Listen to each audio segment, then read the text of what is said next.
ایک دن میں فارغ بیٹھا تھا، سوچا یہ فارغ پن تو ابلیس کا ہے، بس پھر کیا تھا، ابلیس مالون کے ڈیرے پر چلا گیا، دروازے پر دستک دی تو اس نے دروازہ کھول دیا اور مجھے غور سے دیکھنے لگا، مگر اس کا چہرہ سپاٹ تھا۔ میں نے اس سے اپنا تعارف کچھ یوں کروایا، اولین انسان آدم کا بیٹا ہوں، عرض زمین پر خدا کا نائب ہوں، انبیاء کا وارث اور شرف انسانیت کے لقب سے نوازا گیا ہوں، خدائے لمزل کے ہاتھ سے تراشا ہوا شاہکار ہوں، اور انسانیت کی بھلائی کے لیے زمین پر اتارا گیا ہوں۔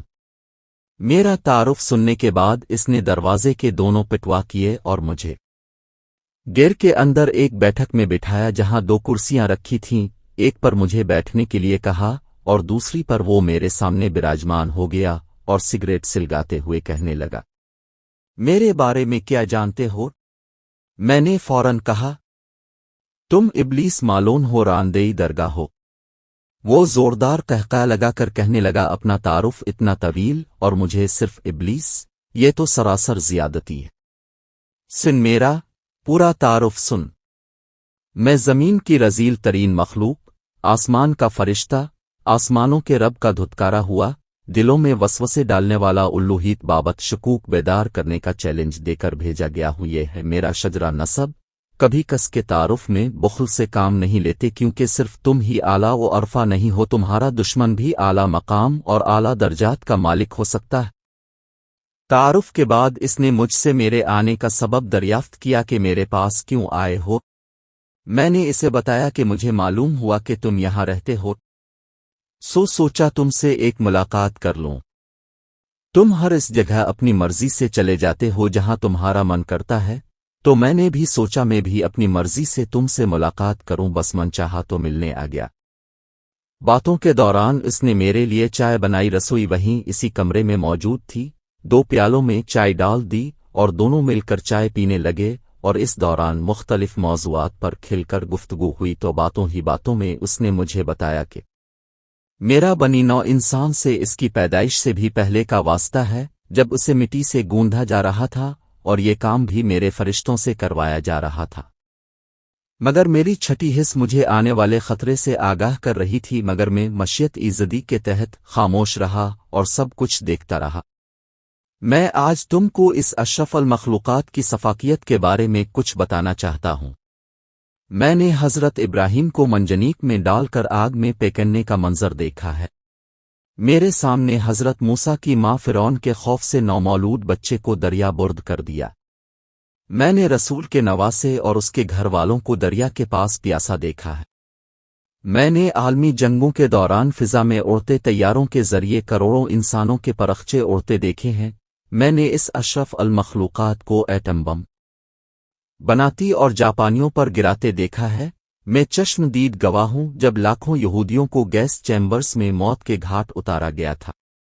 میں انسانی سرشت میں شامل وحشت و بربریت کے انگنت مناظر دیکھ چکا، لیکن اے آدم کے بیٹے، میں نے انہی میں کچھ نیک لوگ بھی دیکھے جو زخموں پر مرہم لگاتے تھے، جو ٹوٹے ہوئے لوگوں کو تسلی کے پٹی لگاتے تھے، مگر میں نے تمہاری موجودہ نسل کی جیسی صفاکی کہیں دیکھ نہ پایا، حالانکہ اس وقت بھی نہیں سوچا تھا جب تمہیں مٹی سے گوندھا جا رہا تھا، شاید میری چھٹی حص کسی اور آسمان کی سیر پر چلی گئی ہوگی۔ میں نہیں جانتا کہ کیسے کوئی انسان اشرف المخلوقات کہلوا کر معصوم بچوں کے لیے زہر آلود دودھ بیچتا ہے، کیسے ناپ تول میں کمی کر کے اپنے خدا کو دھوکہ دیتا ہے، جعلی ادویات کے ذریعے مطب خانوں میں تڑپتے مریضوں کو اذیت دے کر اپنے بچوں کا پیٹ بھرتا ہے۔ میری سمجھ سے بالاتر ہے کہ کیسے خدا کا نائب مقدس عبادت گاہوں میں معصوم بچوں کو نوچ کر انہیں قتل کر سکتا، کیسے کوئی امتی ہونے کا زم لے کر 5-6 سالہ فرشتہ صفت پھول جیسی بچیوں کو مسل سکتا۔ میں حیران ہوں کہ کیسے ایک دھرتی ماں کا بیٹا، اس کا محافظ، اپنے ہی حکمرانوں سے مل کر دھرتی ماں کی عزت لوٹ سکتا ہے، کیسے اس کے وسائل غیر ممالک میں جمع کر کے اپنے بھائیوں کے ارمانوں کا خون کرتا سکتا ہے۔ میں نے عیسیٰ کو مسیحائی کرتے دیکھا، مردوں کو زندہ کر دیتا تھا، مگر مسیح کا قاتلانہ روپ دیکھ کر میں بھی کانپ گیا۔ میں کرسی پہ بیٹھا بے چینی سے پہلو بدل رہا تھا، میرا خون چائے کی گرمی میں بھی منجمد ہو رہا تھا۔ میں نے کانپتے ہاتھے اوہے کے ساتھ سلگایا ہوا سگریٹ ایش ٹرے میں مسلا اور اجازت طلب نظروں سے کھڑا ہو گیا۔ اس نے مجھے ہاتھ کے اشارے سے بیٹھنے کو کہا۔ میری ٹانگیں کانپ رہی تھیں جو میرے جسم کا بوجھ اٹھانے سے قاصر تھیں۔ میں دھڑام سے بیٹھ گیا۔ سنو اے ابن آدم، میری آخری بات سن کر جانا ابلسا نے اپنی جگہ سے اٹھتے ہوئے کہا۔ سنو، آسمان سے انبیاء کے مبعوث کیے جانے کا سلسلہ موقوف ہو چکا ہے، اب کوئی فرشتہ آسمانی صحیفہ لے کر نہیں اترے گا، لیکن اگر خدائے فلک یہ سلسلہ جاری رکھتے تو مجھے اس رب کے جا و جلال کی قسم جس نے مجھے مردود قرار دے کر دھتکار دیا، وحشت و بربریت کی خمیر میں گندھی اس نسل کو زیادہ مستقیم پہ لانے کے واسطے لاکھوں نبی مزید اتارے جاتے، متعدد آسمانی صحائف اسے خبردار کرنے لیے نازل ہوتے۔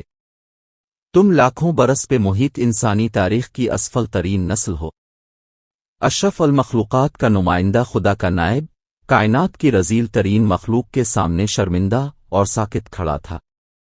پھر میں نے ہمت جمع کی اور چیخ کر کہا، تم نے بہکایا آدم کو۔ وہ قہقہا لگا کر ہنس پڑا، اور جو رمضان المبارک میں جرائم ہوئے، تب کون تھا بہکانے والا؟ احمق انسان میں تو زنجیروں سے جکڑ دیا گیا تھا، میں تو زندان میں تھا۔ تم اپنی وحشت کا الزام میرے سر کیسے ڈال سکتی ہو؟ بتاؤ کون بڑا مردود ہے، میں یا تم؟ ابلیس ملون فلک شگاف قہقہوں کے ساتھ میرا مذاق اڑا رہا تھا کہ ابلیس تو ازل سے دیکھ رہا تھا جو کچھ ہو رہا تھا وہ ہم کر رہے ہیں۔ میں نے خود کو سنبھالا اور اٹھ کر تیز تیز قدم چلتے ہوئے تیزی سے دروازے سے نکل گیا، اس کے قہقہوں کی آوازیں میرے کان کے پردوں میں سیسا پگھلا رہی تھی۔ ابلیس نے میرے لیے کئی سوالات چھوڑ دیے جو میرے ذہن میں کسی الجھے ہوئے دھاگے کی طرح سلجھنے کا نام نہیں رہا تھا۔ میں خود کو سلجھا ہوا سمجھتا تھا، مگر آج بھی الجھا ہوا ہوں۔